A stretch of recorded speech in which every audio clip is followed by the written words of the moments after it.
All right, so let's move on to the center forwards. Brett, you get first elimination. We need to get rid of 5 of these guys.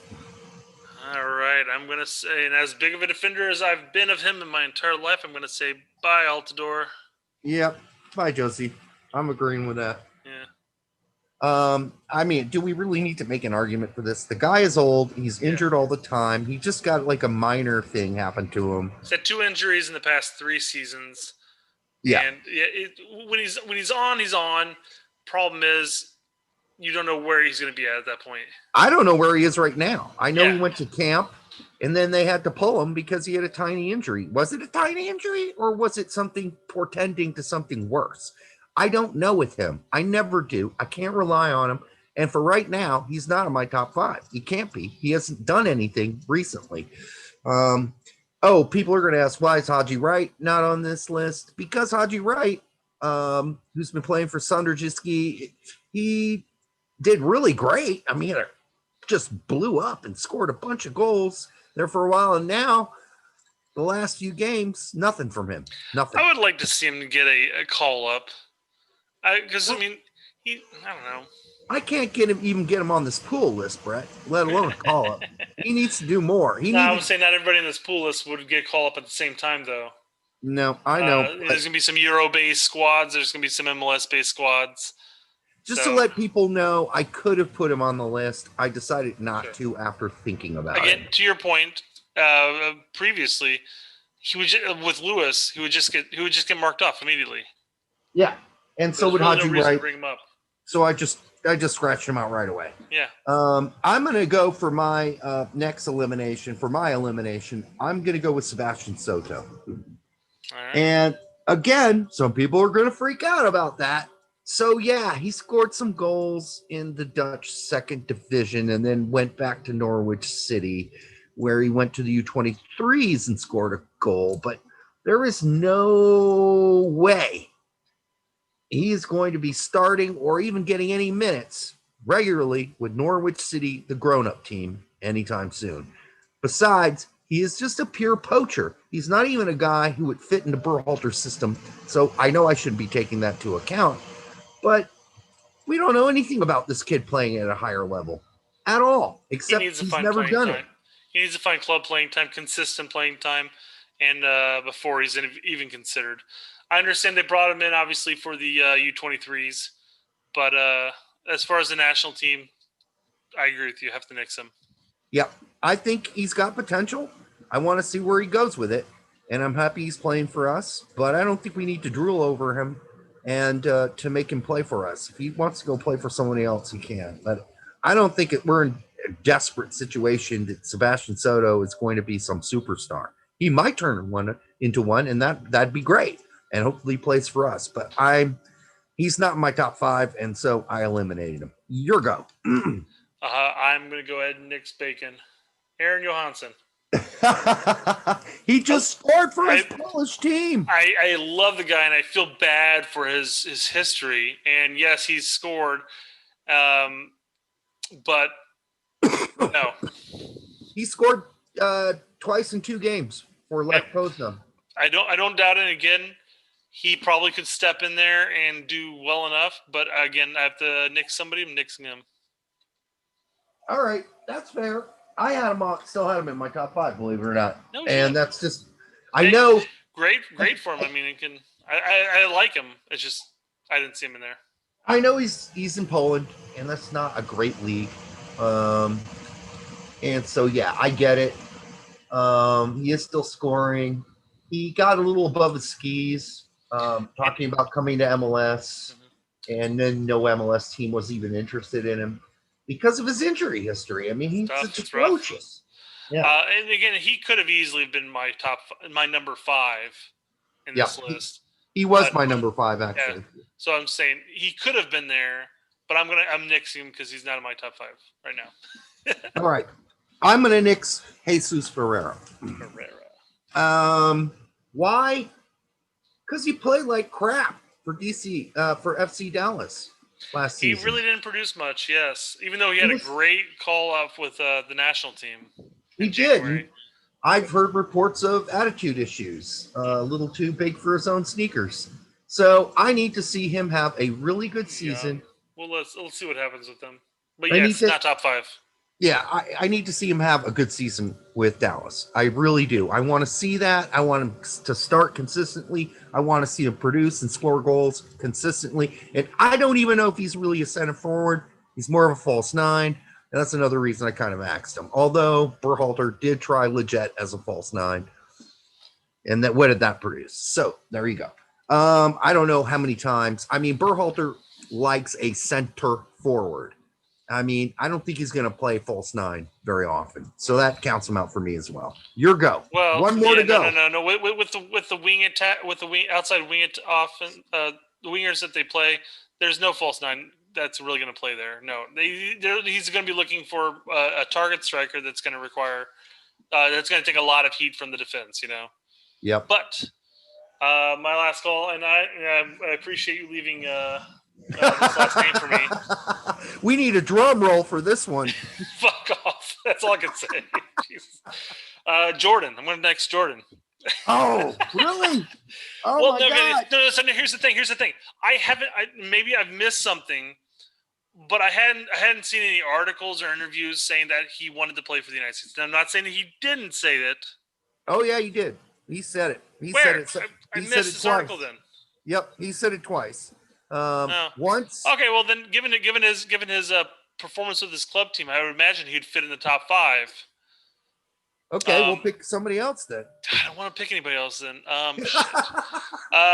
that situation, then I guess he'd take out Novakovic, I guess. Yeah, Novakovic. Yeah, I agree. He's my number 5. I'm gonna. He had a solid outing in Holland when he was there.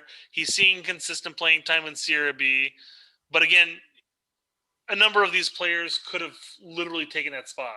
Yeah, I mean, we're talking about the 5 slot, right? Yeah. So, 5 slot's difficult. I actually had Aaron Johansson as my 5, but I'm fine with him going. So I'm curious who else you have next. I mean, I guess I can think of somebody else you have made next, but I had actually I had nixed Daryl DK. Okay. And the reason I nixed him is I think he's just a clumsier version of Altidore. I'm sorry, I had to say that. That's what he is. He's a big, bulky, tough guy, and we might need that. But he's not that great at even holding up the ball because he's technically limited. You described the difference between him and Josie, at least at the age that DK is.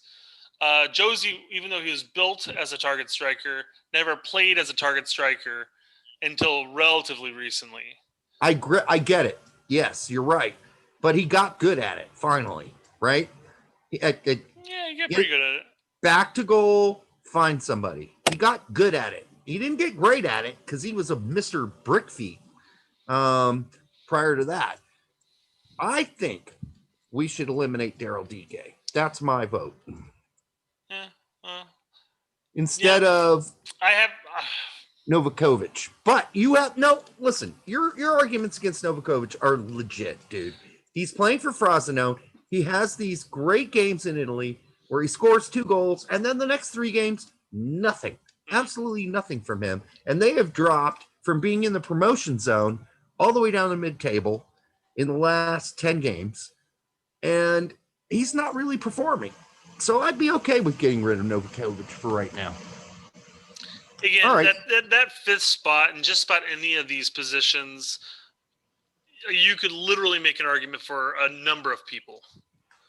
And you can make an argument. And I would say Novakovic performed quite well when he was with the United States. Saying that, okay, I'm fine with him in there. I'm fine with him not in there. He needs to earn it, and he hasn't. Now, has Daryl DK earned it? Not really. I mean, he just scored a goal for Barnsley. That's nice this weekend. But, and he's playing. He's starting for Barnsley. He just got there, and he's starting.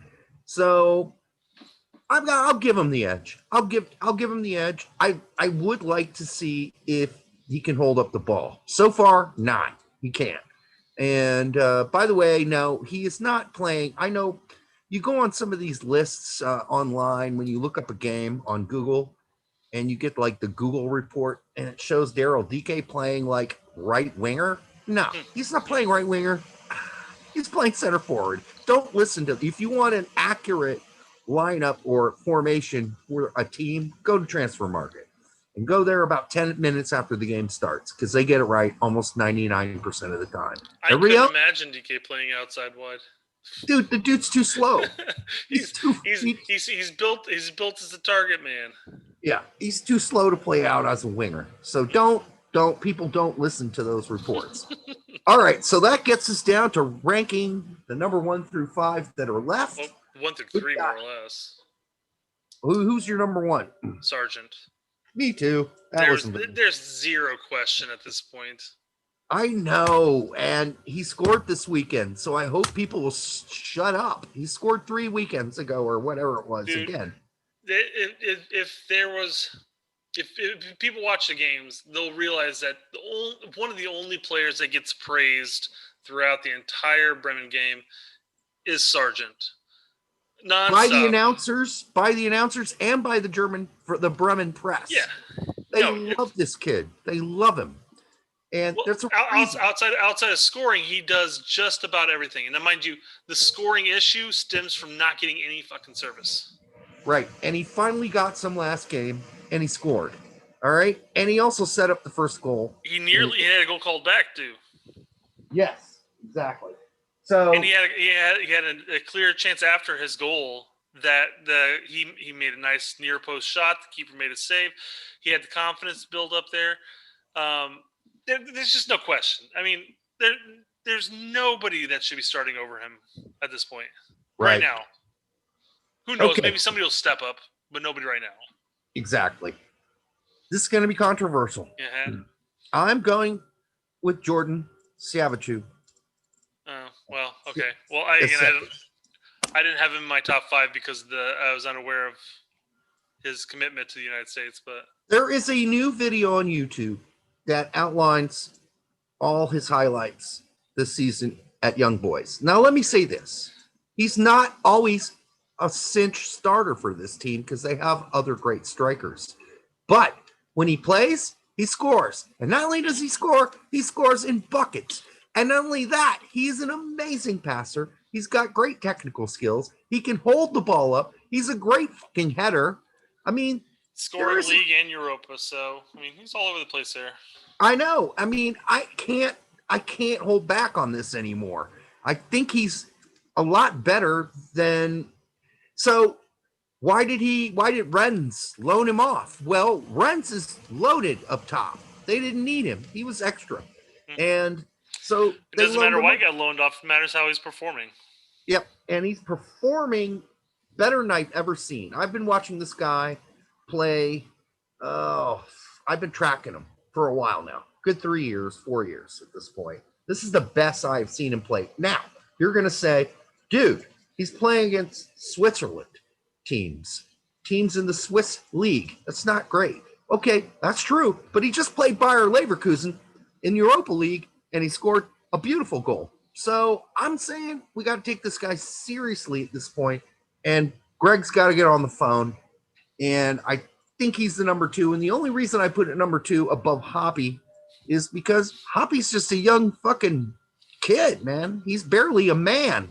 I'm not sure he's ready for the responsibility. But I went with the whole. I mean, mind you, if I knew Jordan, Jordan would be higher up on the list as well. But if I knew that, I mean, I should have imagined. I should have assumed that if you had him on the list, that you're pretty certain that he at least was expressing interest or was at least qualified, you know. But yeah, my number 2 was Zardes. Okay. I have Zardes over Hoppe, mainly because Zardes has a strong couple seasons with Columbus, and he's been consistent with the Nats. Albeit against Minnows, but quite frankly, that's who we play 80% of the time when qualifying.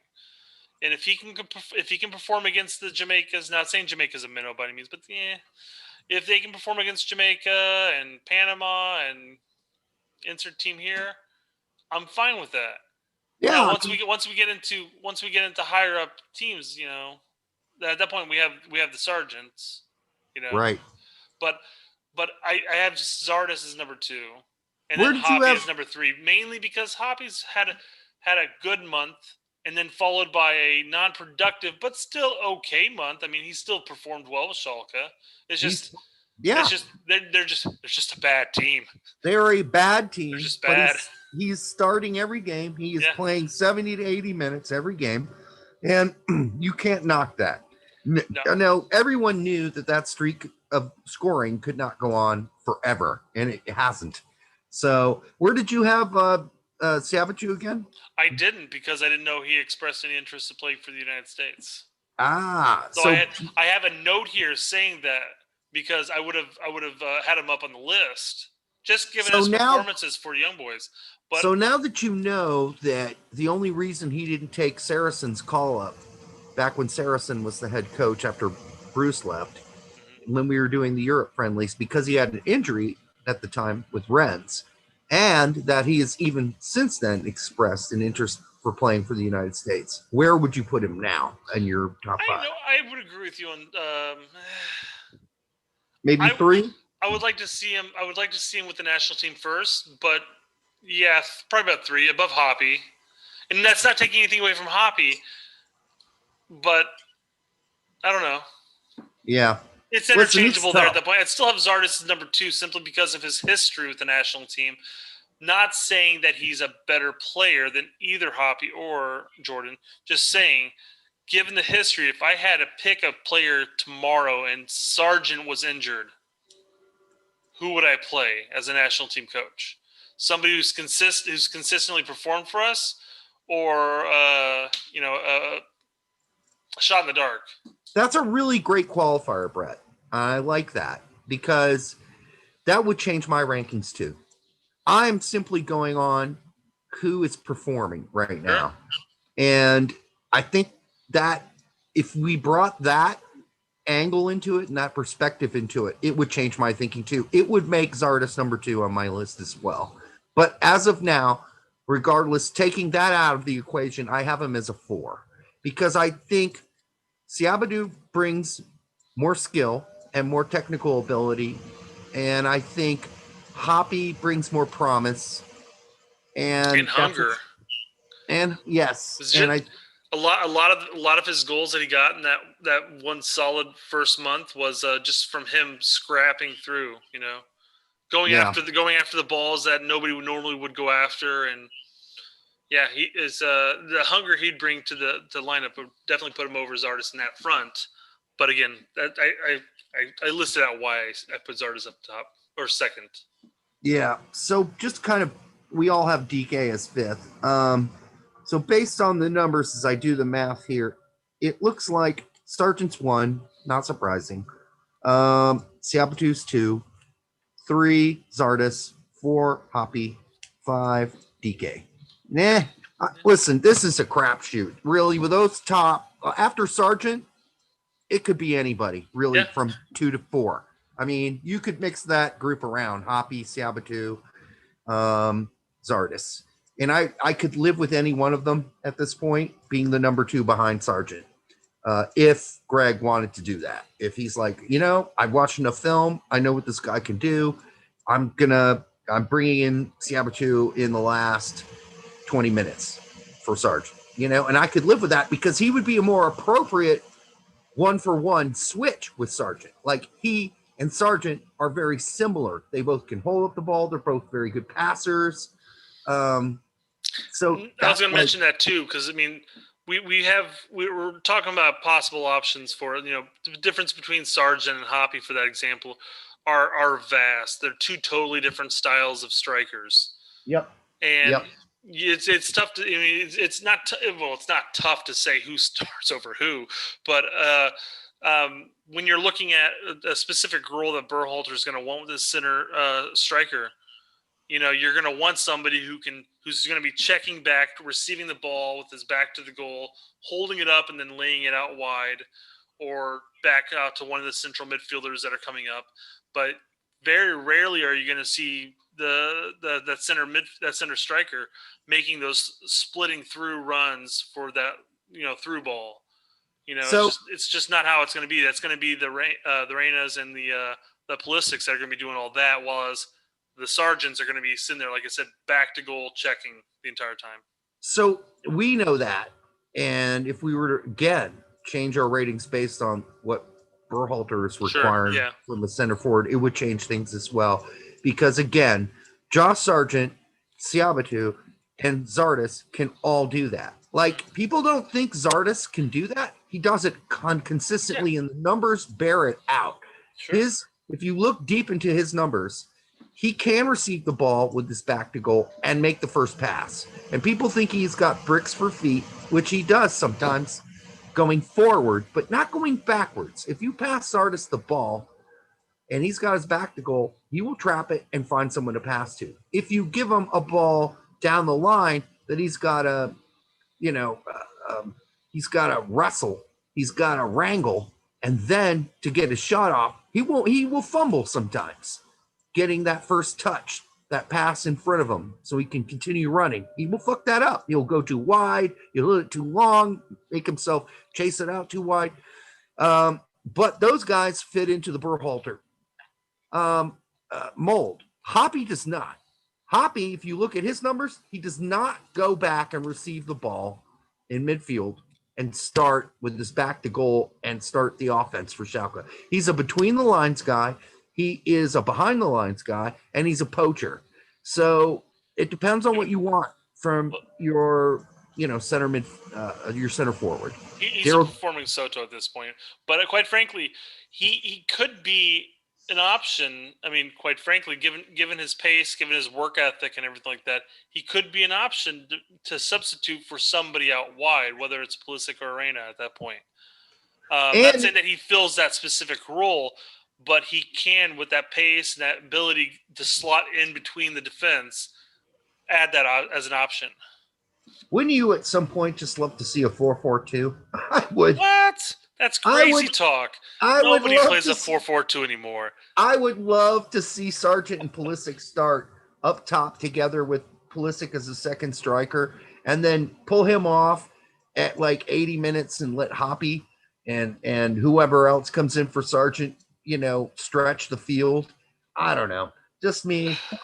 I've always made the argument for a 4-4-2. Maybe I'm old school. I don't know.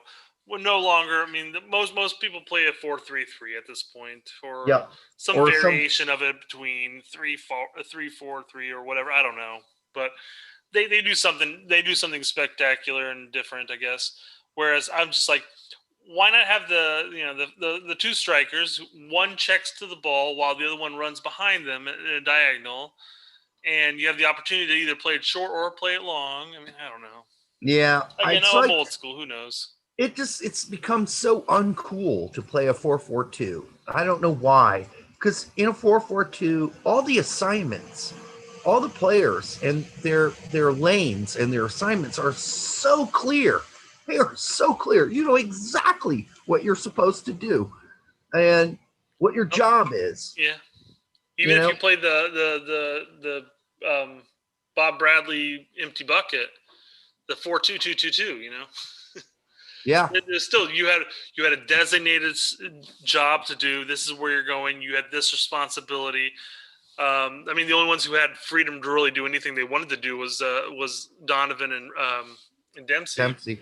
Yeah. But quite frankly, I mean, you still had a guaranteed thing. And a lot of people gave that formation crap, and I'm like, well, that worked out nicely for us, actually. It sure did. And yeah, did it mean that Dempsey and Donovan had to do a lot of fucking defensive work? It did. And they did it. But the assignments were clear under Bob Bradley. And that's just another version of a 4-4-2, really. And it gets muddy when you start playing a 4-3-3. I know Pulisic runs backs and plays defense when he's a winger, but he doesn't try out. He's not really that involved with the defense. When needed at most. I mean, he'll get back if need be, but quite frankly, if he's not required to get back, he won't get back. And that quite frankly, I don't want him to get back. Yeah, I want Pulisic. I want Reyna to stay up top. Yeah, I want them to be ready to break out. Yeah. So anyhow, folks, this was our first shot as a current U.S. men's national team power rankings by position. Thank you for sticking with us through all of it. It's a long list of players, and of course, a lot to cover there. But thanks for hanging in there, and we'll catch you the next time on the Straight Red Card.